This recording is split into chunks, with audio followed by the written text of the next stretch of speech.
stop it. Hey now, hey. Welcome to the show today. My name is Blossom. When I tell you we got a story for you today, I always tell you I'm not the one to gossip. But this little powerhouse woman here, let me make sure I got her name right, Miss Leinda Royals, mighty woman of God. Now don't change that channel. We'll be right back.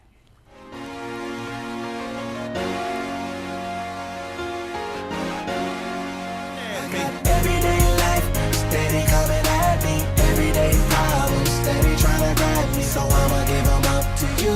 Give them up, hey. I'ma throw them up to you. I'ma throw them up. I can't run from my problems. I'ma run to the one that can solve them. And I'ma give them up to you. Give them up, hey. I'ma throw them up to you.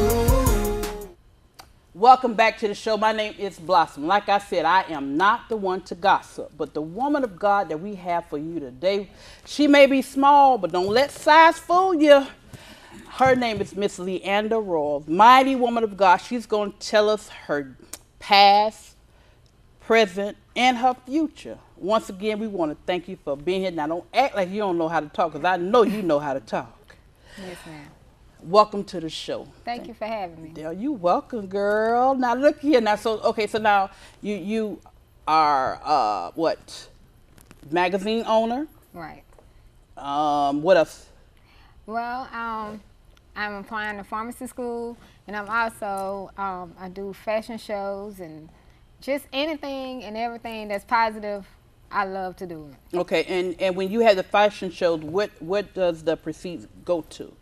The Lupus Foundation. Okay, and Mid-South Lupus Foundation, because I was diagnosed with lupus at the age of 19. Okay. And so.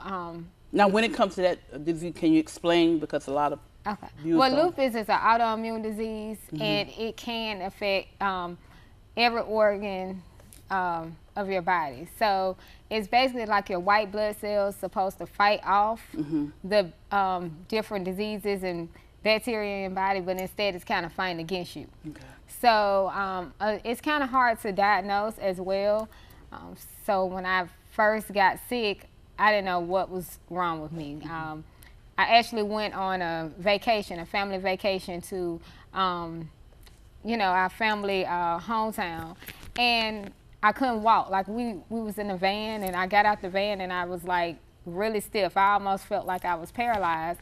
And so that whole day, like my family had to help me get in and out the van and standing up, and it's just like I went from just walking to like couldn't walk. So I kind of was just didn't know what to do, and we actually came back to Georgia, and I was just in the worst pain. Like I couldn't do anything. Right. It felt like I was paralyzed. I couldn't even turn myself over at night when I'm sleeping, So it was just strange, and my knees started to swell, and then I decided, my uncle actually called, Right. and he was asking how I was doing, and my mom was telling him all the different things that I was going through, and he told them to take me to the emergency room, and he said, tell them to test you for lupus, and so we went, and I remember that night I was just like, I couldn't, it hurted to sit and it hurted to stand, and the emergency room was just so slow. Right. And then we went to the back, and they told my mom they didn't really want to test me for lupus because you had to actually go inside your DNA, and it's an expensive test, but my mom was like, she didn't care. So they did it, Right. and they found out that I was diagnosed with lupus. And so at that point, I really didn't even know what lupus was. Right. And so what I did wrong was I just listened to what people told me. So the doctor actually told me to, find my primary doctor and go see her. So I actually went to my primary doctor, and the nurse there, after, I seen the doctor, the nurse called me to the side, and she called me in her office, and she was showing me some pictures of just different pictures of children that I guess had birth defects. Right. And so she was saying, this is what can happen to you if you get pregnant with lupus. Right. So I was kind of like, I'm 19, I wasn't really thinking about having a child, but now you just scared me all the way around. So that stuck with me. And then I actually just went home, and I had, I guess I had a boyfriend at the time. And he came over a couple of days later and broke up with me and said that, you know, things not working out. So I was going through a depression at that time. So what saved me was actually my cousin had, and I actually had told a couple of friends that I was diagnosed with lupus and this, that, and that, because they knew I was sick. And one of my friends said, oh, I know what that is, you're gonna die. So I was like, okay. And so it scared me because I didn't even know what lupus was. Right. So I just was going off what everyone else was saying. And then I actually, my cousin, he was in college, and he mailed me some papers. I mean, it was like this thick packet, and it was just talking about people that live with lupus every day. Right. And that people live long age, you know, just, it wasn't, you're not gonna die. Right. And it basically was like, you know, just pray and do different things. And I started to realize, I said, well, if anybody need to know anything about lupus, it need to be me. Right. I need to be the one that can go out and tell you, you know, you need to do this, that, don't do that. And so after I read that, it gave me hope. Right. And I started to, you know, believe that it's a reason. Right. You know, I mean, it takes a strong person. Yeah. And anyone who has lupus will tell you it takes a strong person. And I found out I was diagnosed with systemic lupus, which is really can be the worst lupus to have. Okay. But you would never know it with me because I'll walk around and I do everything. And sometimes I forget that I am sick till I start hurting. Right. But I decided that I was gonna just do me. And I continued to go to college because people was telling me, I was 19, I was a freshman in college. And a lot of people told me, well, you did enough schooling, you don't have to go, just sit down. And I did take a semester off, and I was bored. And I was like, well, I'm only 19. Is this what my life gonna be? I'm gonna just sit around and do anything, like do nothing? Wow. So I continued, I went to college, but I struggled. Like it took me longer to finish college than it would probably take an average person. But I was the magic word determined to was do. you finished. I finished. That's all that And matters. I graduated from the University of Alabama. And so with You a got an pre-med- education? Yes, I have a BS in pre-med biology. Because What you say? because I was determined that I wanted to become a pharmacist.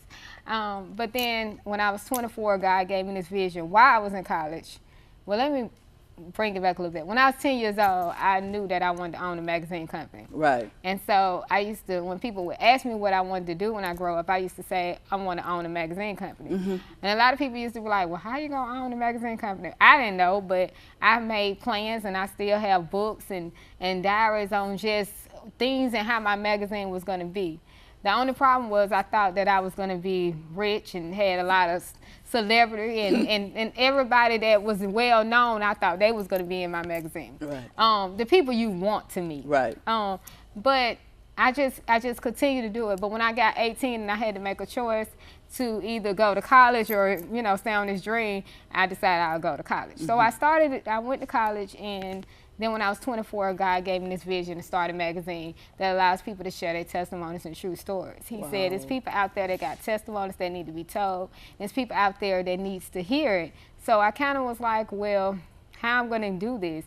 I'm in school for biology. It has nothing to do with journalism or anything. And I just didn't know what to do. But I couldn't sleep and I couldn't eat. So I decided that I just use my biology degree and research. So I tried to call people, and no one wanted to tell me how to do it because a lot of people thought that I was going to be, I guess, their competition. Right. But I'm like, my magazine is different from yours, so I don't understand. But no one really wanted to help me. But I did find one lady who was a publisher, and she told me a lot of different stuff to kind of get me started, and then I lost touch with her. So that was kind of like, okay. And it was a season. Right. Sometimes we try to care about everybody on, and everybody just have a certain point in time what they're supposed to do. But next couple of minutes, can you just minister to someone that's listening about just staying strong? Even at the young age, you found out about you having lupus. Right. So minister to somebody and just let them know.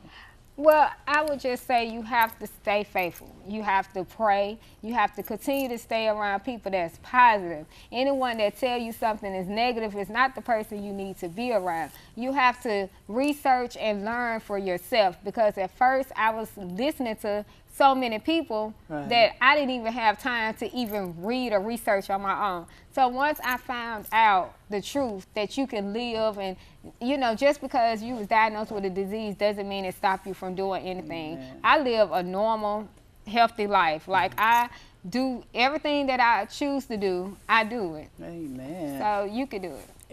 And you know what? And you just said something. Be careful who you listening to. Right. Because and then I always also go back to iron sharpens iron. You don't want to be around butter knife. Butter knife can't sharpen you. You know what I'm saying? Right. Be with somebody who going to push you to your destiny, not pull you Right. back. And with the kind of spirit that you have, I mean, you would never. Well, you're not sick. That's the enemy. I don't want to hear nothing but he got to say, because for you to sit here and tell me at a certain age you knew you wanted to have a magazine, that was nobody but God. Right. And then when you try to go another route, he pulled you right on back. Right. His ways are not our ways. You know what I'm saying? Because like I said, you know, but I just thank God for bringing you in my life for such a time as this, because it lets me know no matter what, you still can press on. It's called Right. perseverance. Right. You know what I'm saying? It's called pressing on.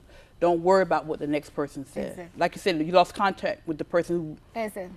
who her season was up. You know what I'm saying? But then I decided, well, how I'm gonna like do it. So I actually tried to contact some graphic artists, and they was telling me, well, it's like $10 to $20 a page for them to do it. I said, well, if I'm gonna pay that, I don't even have any money to pay that. So I told myself I was gonna learn how to do it myself. So I went to my computer, and remind you, like, I bought this computer brand new. I paid for it by myself in college, and I was struggling paying for but I had to because I needed it. So I bought this computer, and it actually, God had blessed me with that computer because it came with every single thing you would need for a magazine And that goes- layout. And I didn't know it until I went to go purchase another one. I was like, it don't come with this. They was like, no, it don't come with anything. And I was like, well, mine came with that. They told me, well, someone must have blessed you. And it was brand new. And that just goes back, his plans are better than our plans. Yes. I am not the one to gossip, like I told you. Don't change that channel. You stay right where you at, because she still got more to tell you. We'll be right back. You raise me up so I can stand on mountains. I am strong when I am on your shoulders. You raise me up to more than I can be. You raise me up so I can stand on mountains.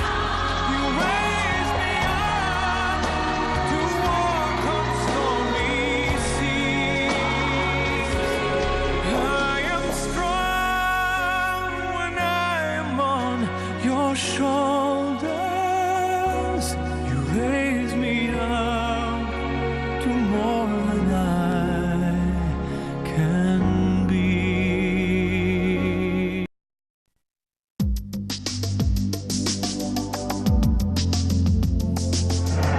Welcome to Creation Minute. I'm Eric Hovind. Was there really a worldwide flood 4,400 years ago? Skeptics claim it's all a myth. However, there's overwhelming evidence that indicates the flood really occurred.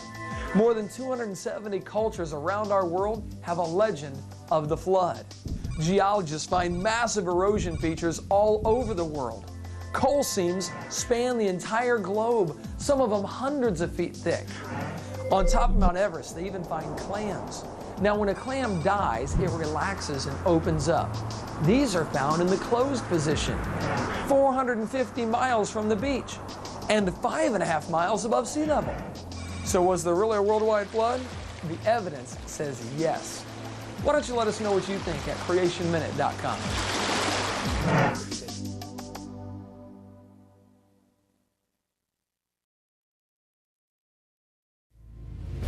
They didn't join this team to win championships or become famous.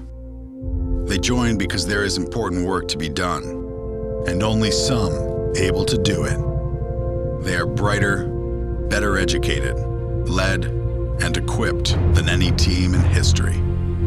They are doctors, lawyers, engineers, technologists, and combat troops, all prepared for whatever comes their way. You'll find them where the lights don't flash, and the only contract they sign is with themselves and their country. One day, they may be asked what they did to make a difference in this world. And they can respond, I became a soldier.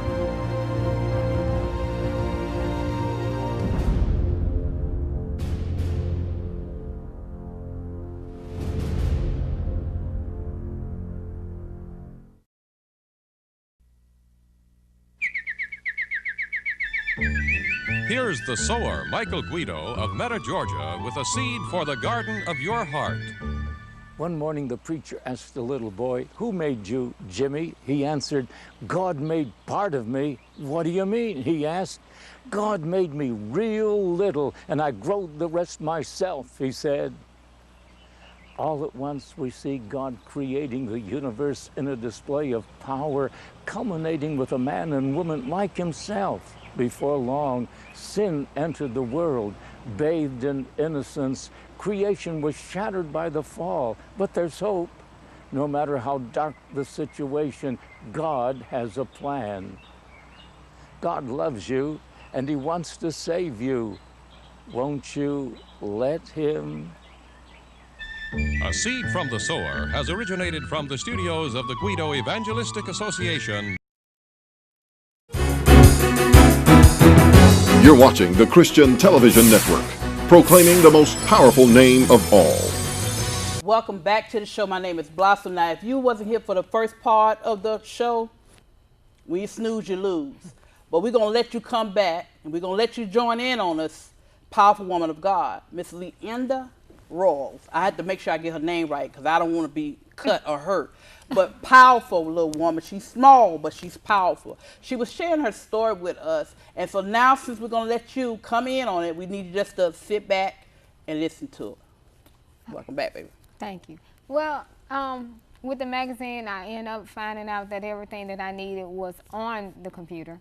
So I kind of just played around, and I actually, you know, did the layouts and produced a magazine. And the first magazine, I laugh about it a lot because I still have it, but I laughed about it a lot because I have grown so far. So now I'm on the 25th issue. Wow. Which would be your issue. I know. So that's a blessing. I'm just standing there like there. And so with that, it was just like I taught myself. I did the layouts because I couldn't afford really to pay anybody.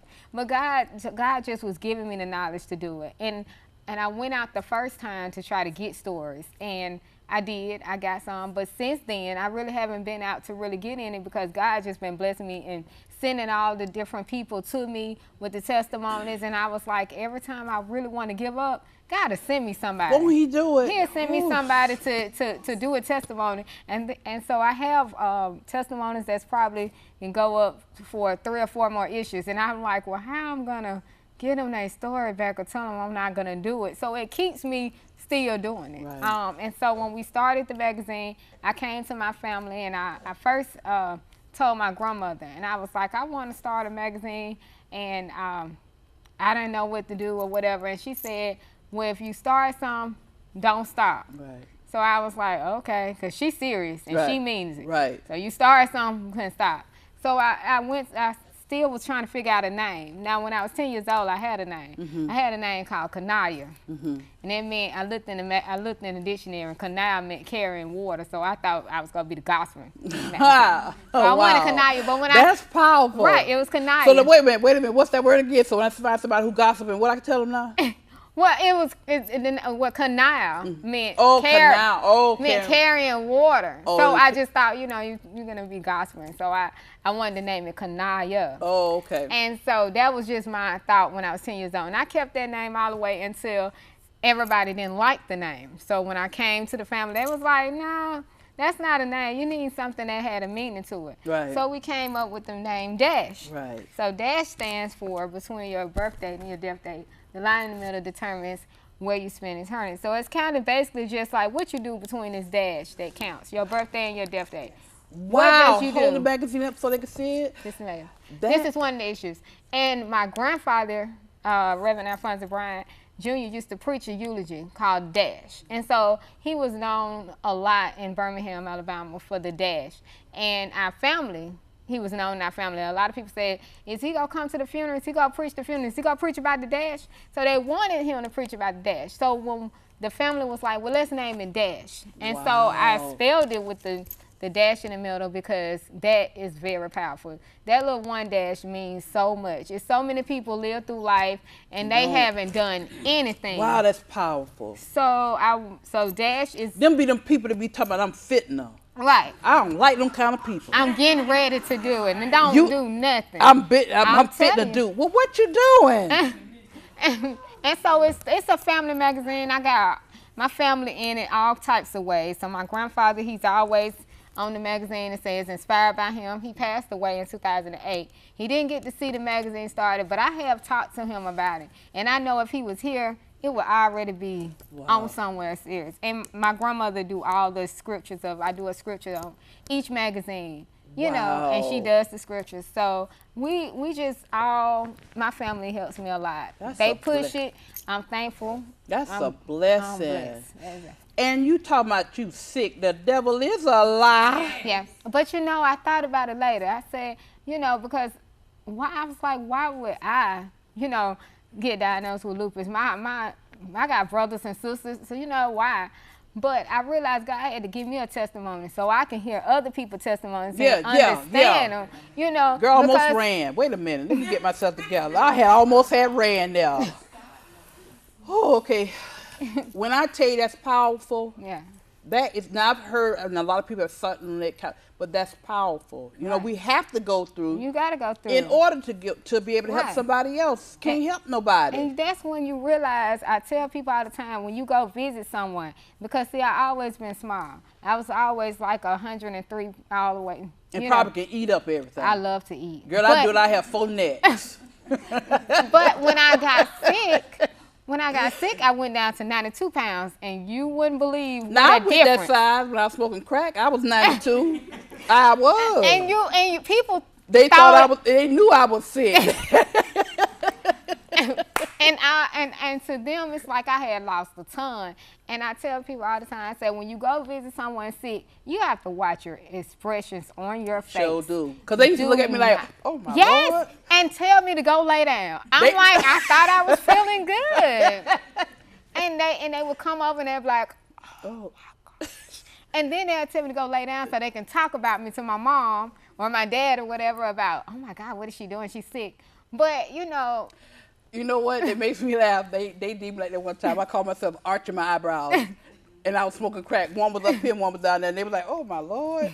And I thought I was so cute. Right. I thought I was doing good. And you know, so now I know when I go visit people that's sick, my face expression, I try my best to keep it the same. So that and just give them some positive words. Don't just tell them to go lay down like you just need some rest. You know, talk to them, make them feel like, you know, they're still here. Now, have you been on the cover of your magazine? I've been on like twice when I don't have anybody else to be on the cover. I'm like, I put myself on there. That's what I'm talking about. Encourage yourself. Ain't nobody else gonna do it. Right. And then the blessing is my magazine, I allow anyone who would like to tell their testimony to be on. We don't pick and choose like other magazine companies. It's like, oh, you didn't make the cut.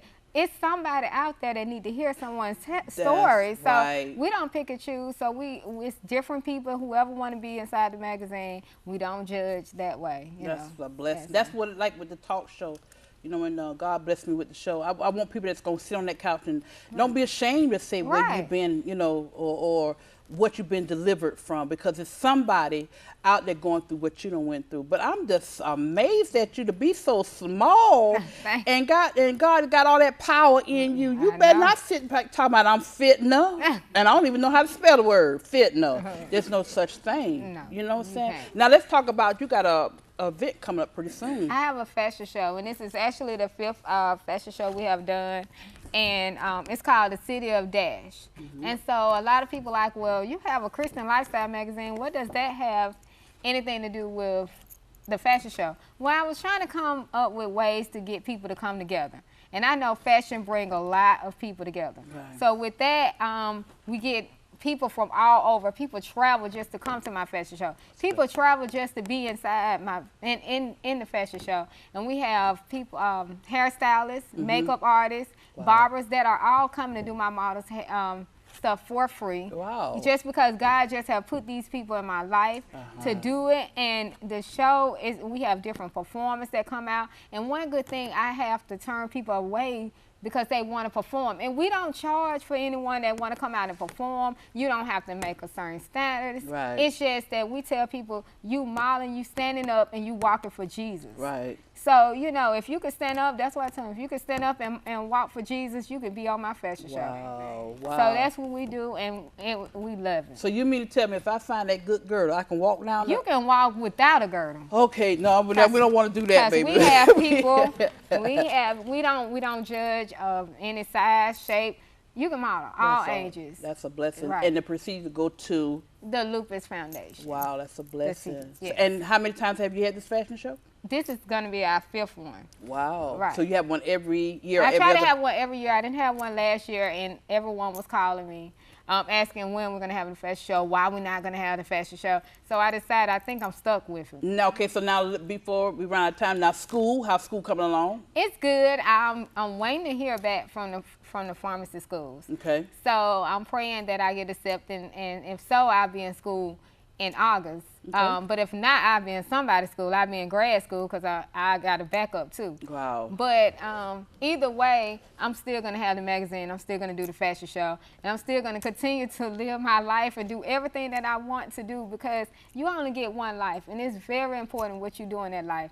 And when I pass away, I want someone to say, that girl, Leinda, she did a lot. And before we run out of time, the name of the magazine again? It's Dash Magazine, and it's a Christian lifestyle magazine. Well, I just want to tell you, I thank God for bringing you in my life. Mighty woman of God. Me too. Small, but you powerful. And don't let nobody ever stop you from shining because you got a glow just sitting. And I'm not saying that just because of the lights. You have a glow about you, and I thank God for you.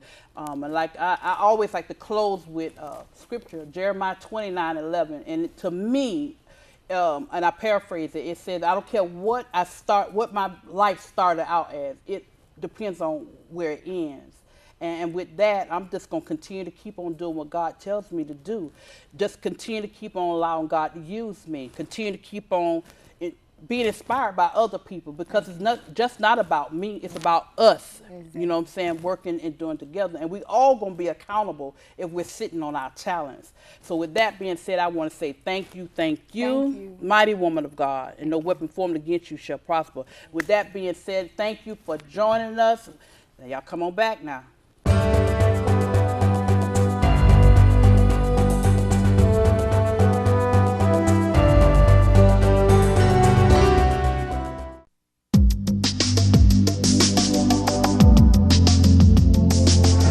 Welcome to Creation Minute. I'm Eric Hovind. The Grand Canyon.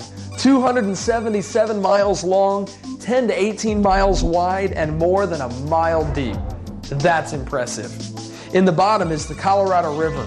You know, some scientists suggest the Colorado River formed the Grand Canyon over millions of years. But take a look at these facts to see it from a different perspective. The Colorado River exits the canyon 1,800 feet above sea level.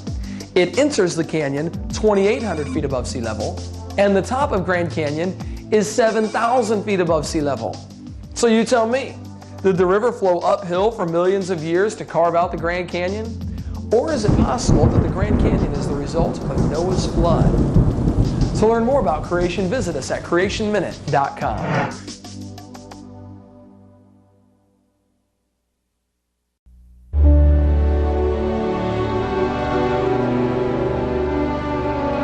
They've stormed beaches and freed countries.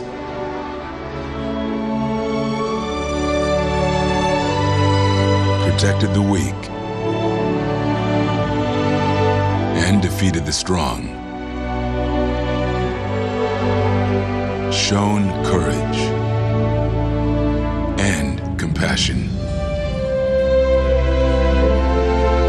They've raised our flag and our hope. They've been called leathernecks. They've been called devil dogs. of all,